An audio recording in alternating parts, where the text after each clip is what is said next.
back, I'm Sage, this is my stage, yeah.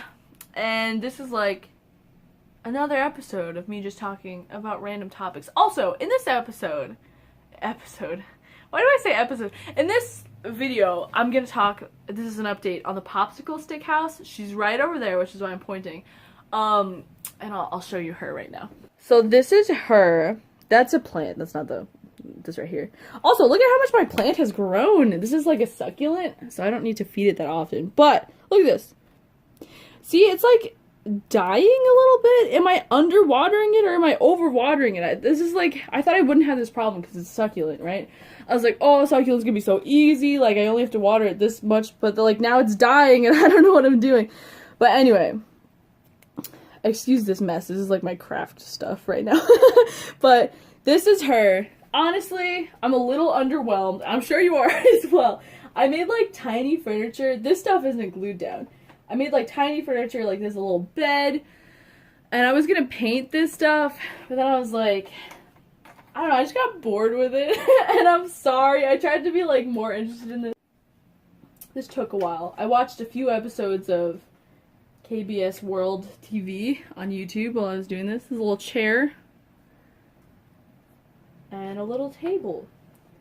And I wanted to show you this finally so that I can demolish this and get this off my desk because it's been here forever. Like, I've had this done for like such a long time. But yeah, so that's it. Also, this is supposed to be like this. Actually, I guess I'll demolish her in front of you because I mean, I'm gonna like leave them in planks like this because I know me, like every once in a while I'll just get the urge to like do crafts. So I'll just use these pre-made ones for the next, like, whatever kind of craft I want to do.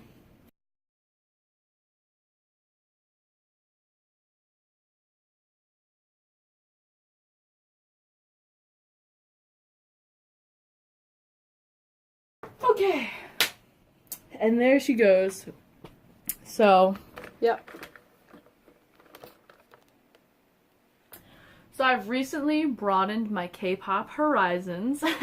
I've gotten into EXO and Monsta X and iKON, and I'm trying to get into more like girl groups because I'm not super into any girl groups right now, so I'm trying to get into that. I really like, oh my god, what a bop. Can we talk about IU's BB?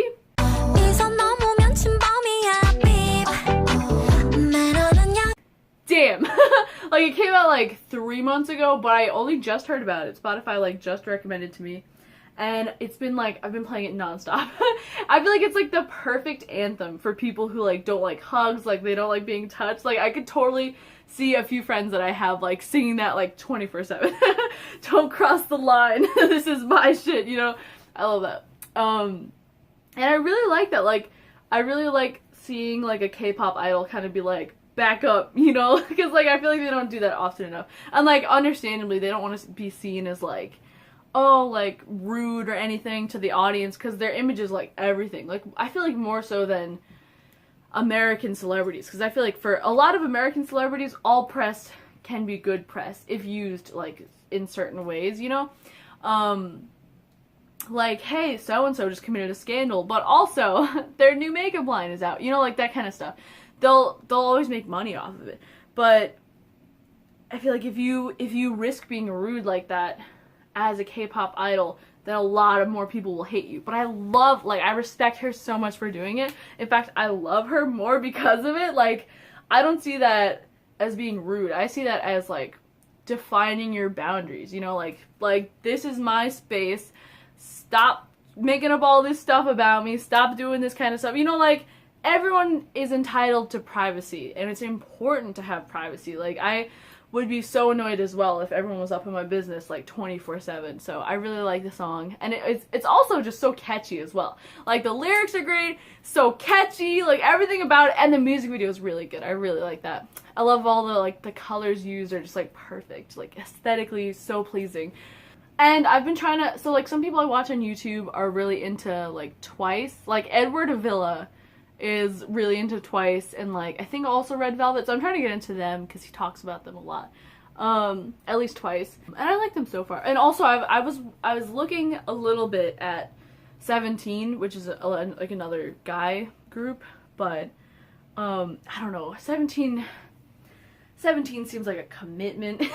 You know, like I feel like if I get into them, I need to like, I don't feel like I'm truly standing a group unless I know every person's like name at least, you know? And I also like to know what they're into, like if they're like how old they are in the spectrum of the group, you know, like that kind of stuff. But 17, man. 17 seems hard. Also, NCT, God, all the NCT stuff. I am trying on that, but that's so hard. And I'm still deciding on my biases for like EXO and Monsta X right now. Like I'm still, you know, like I don't know. They're all good. The BTS, all of them are great. I only have like a slight preference, and it's Namjoon. And I don't know. I wouldn't even call that. I guess it's my bias, but I wouldn't call it that because I still love them all equally. Like it's hard to pick a bias with BTS for me, honestly. And to think, BTS is like the one who's getting me into all of this stuff as well. All. And I'm coming along with my Korean. I've been learning, been keeping up with my Korean learning. I can read Hangul. My pronunciation is really bad, I'm sorry. Hangul. I know that kind of this U is like a U that you say like in put or good, like So Hangul.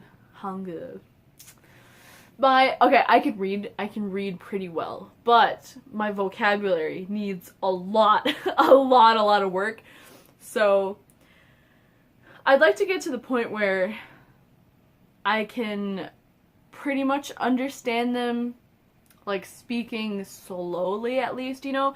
Like I've been studying Spanish for a long time and I can have an okay conversation. Like I work with this Spanish lady in the kitchen, and I've been trying to brush up on my Spanish a lot more so I can speak with her more, because I feel like so rude like not being able to like talk to her like that. But she knows a decent amount of English, but there's just like some words where we're both like, I don't know what you're saying, and she's like, I don't know what you're saying. So like I'm just trying to learn a little bit more so that I can like, you know, pick that up a little bit more. But even my Spanish now, I would say my Spanish is pretty good. My reading skills in Spanish is a lot better than my listening skills. And I'd like to be able to, like, I'm trying to read a book in Spanish right now, and it's actually going decently well. I thought it would be a lot worse. Like, it's probably my fault. Like, I think kids' books for me right now are too easy, in my Spanish level at least. Kids' books in Korean are too hard for me. I was trying the other day, and it's actually so bad. But it's just because of my vocab. I really need to work on my vocab.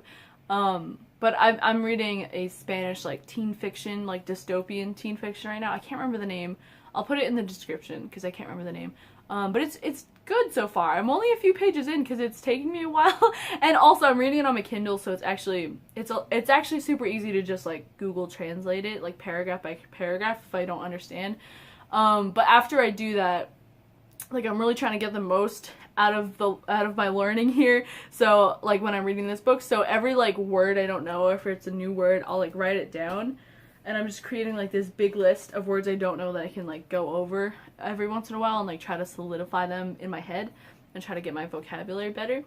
But I feel like once I can read a Spanish book fluently and, like, well, then that means my Spanish has come a long way. Like, my Spanish is okay right now, but if I can understand fully without Google Translate a Spanish book, then that's good. That's, like, really good. And then I'll be able to read more Spanish books, and I'll be able to form sentences better.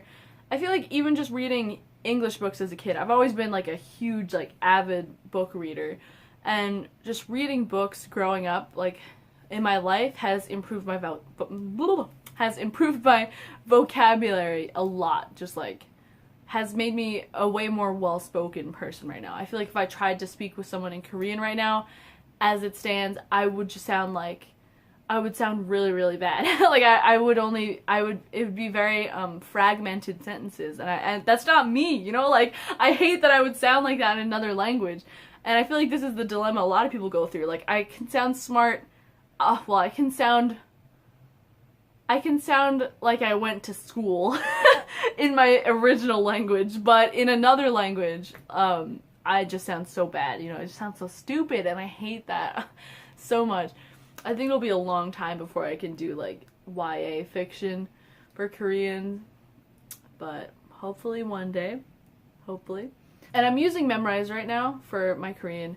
I started off with Lingo Deer, which I recommend because they're really good at teaching you grammar rules and like the grammar behind it, but they're also good at giving you set vocabulary as well, which is really nice. Memrise, I didn't start off with Memrise right away. I tried, but it was very hard and I couldn't like get into it. Memrise is good for after you know how to read, like already, you know how to read Hangul, you know how to form sentences at least a little bit. You have an idea of it. Then you can use Memrise to expand your vocabulary. That's what I've been doing right now. And I'm Sage. This has been my stage. Thanks for watching. And have a great day, night, or whatever it is where you are right now.